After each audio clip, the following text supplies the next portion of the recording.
வளைகுடா பிராந்தியத்தில் அமைதி திரும்ப இந்தியா முழு ஆதரவையும் வழங்கும் என்று பிரதமர் நரேந்திர மோடி தெரிவித்துள்ளார். ஈரான் மீது அமெரிக்கா மற்றும் இஸ்ரேல் ராணுவத்தினர் இணைந்து திடீர் தாக்குதல் நடத்தினர்.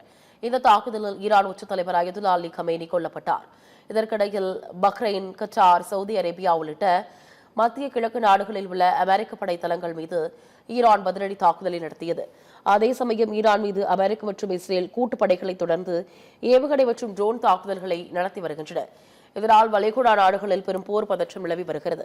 இந்நிலையில் ஜோர்டான் மற்றும் பஹ்ரைன் மன்னர்கள், ஐக்கிய அரபு அமீரக அதிபர், சவுதி அரேபியாவின் பட்டத்து இளவரசர் உள்ளிட்ட வளைகுடா நாடுகளின் தலைவர்களுடன் பிரதமர் மோடி தொலைபேசி வாயிலாக உரையாடினார். இந்த உரையாடலின் போது பஹ்ரைன், சவுதி அரேபியா உள்ளிட்ட மத்திய கிழக்கு நாடுகள் மீதான தாக்குதலுக்கு பிரதமர் மோடி கண்டனம் தெரிவித்தார். மேலும் வளைகுடா பிராந்தியத்தில் அமைதி, பாதுகாப்பு திரும்ப இந்தியா தனது முழு ஆதரவையும் வழங்கும் என்று பிரதமர் மோடி உறுதியளித்துள்ளார். அதே சமயம் அந்நாடுகளில் வசிக்கும் இந்தியர்களின் பாதுகாப்பை உறுதி செய்ய வேண்டும் எனவும் வளைகுடா நாடுகளின் தலைவர்களிடம் பிரதமர் மோடி கேட்டுக் கொண்டுள்ளார்.